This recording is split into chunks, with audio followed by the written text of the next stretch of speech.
Opendoor Technologies, ticker OPEN, is currently trading live at $8.12, and it is having a deeply painful session, down a steep 5.14% intraday.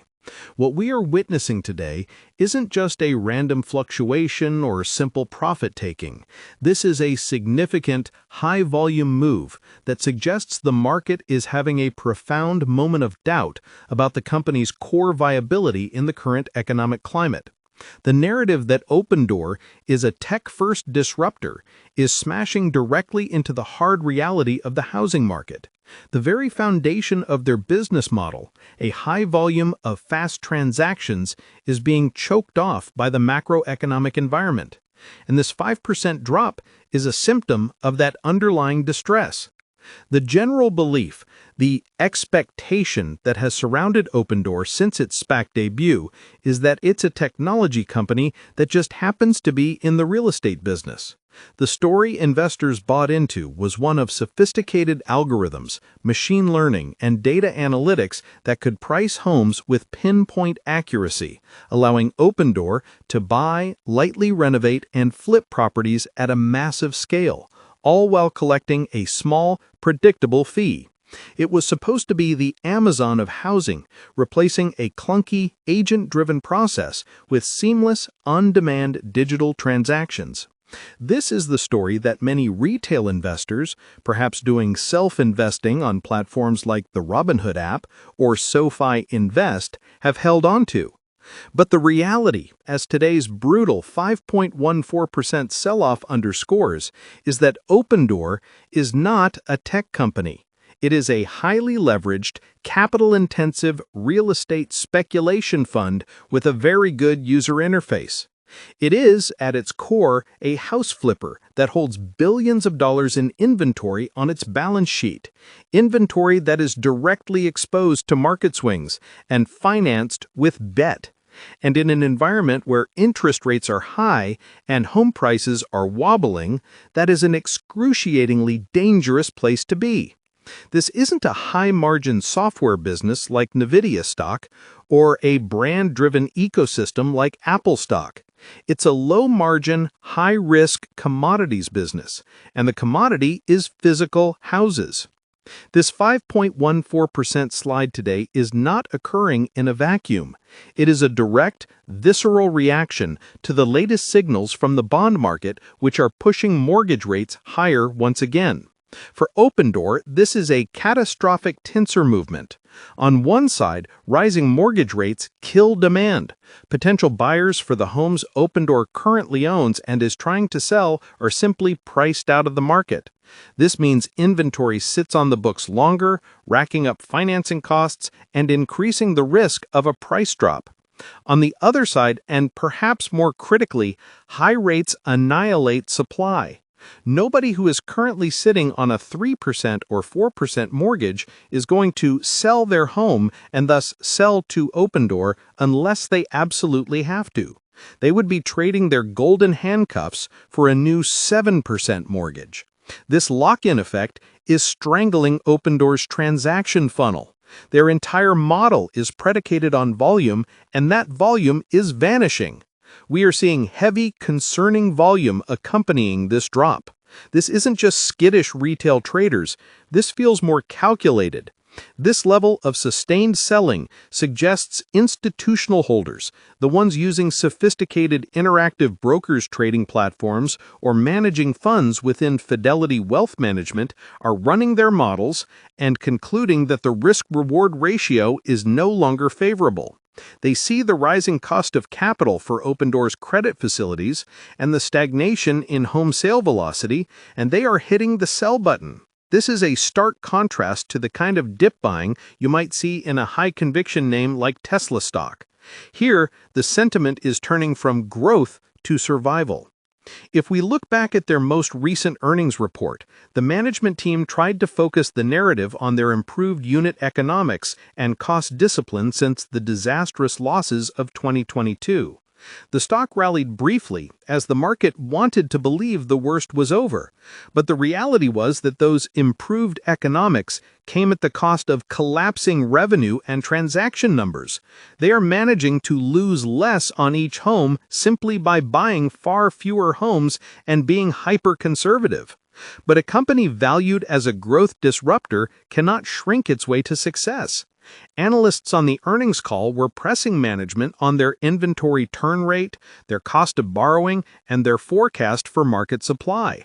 The answers were not reassuring. The stock's subsequent decline, culminating in today's drop, shows that the market has processed that report and does not like the implications. The entire PropTech sector is facing headwinds, but Opendoor's iBuying model is uniquely vulnerable.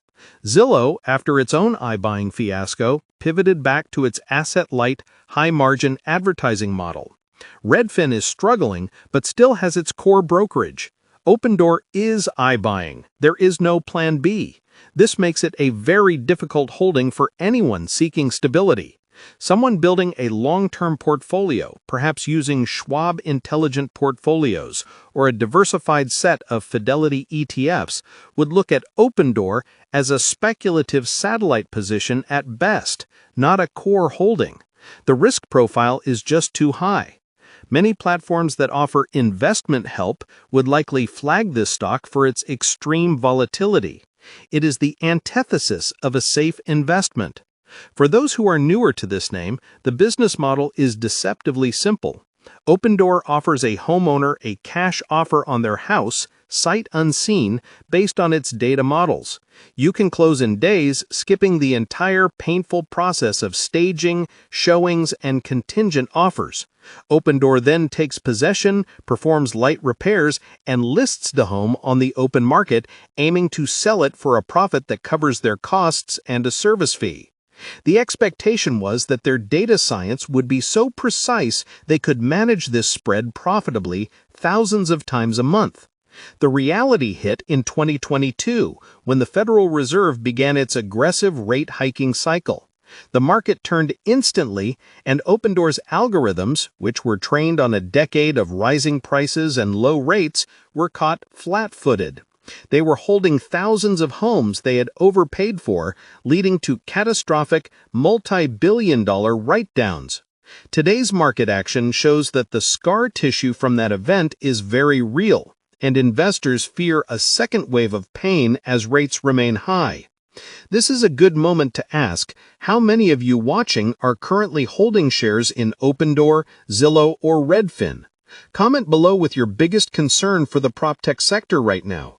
Is it the high interest rates, or do you believe the iBuying business model itself is fundamentally flawed? This is why online investing can be so tricky. A platform like SoFi makes it easy to get into SoFi investing and buy SoFi stocks. The Fidelity mobile app is incredibly slick, and opening an individual brokerage account at Fidelity or Interactive Brokers takes minutes. But the ease of transaction, whether it's Robinhood stock trading or using a legacy Fidelity brokerage account, can mask the extreme risk of a single stock like Open. This isn't like buying a Fidelity mutual fund or using a SoFi robo-advisor that manages risk for you. When you buy Open, you are making a highly concentrated bet that the entire U.S. housing market will unfreeze, and that Opendoor can navigate it profitably. Many investing sites are now highlighting the fact that Optin's path to profitability is almost entirely dependent on macroeconomic forces it can't control. So what is the path forward from $8.12? The bull case, the expectation that holders are clinging to, is a full-on pivot from the Federal Reserve. If inflation cools faster than expected and the Fed aggressively cuts rates, mortgage rates could tumble. This would be a lifeline. A drop in mortgage rates would simultaneously unlock supply, freeing sellers from their golden handcuffs, and stimulate demand.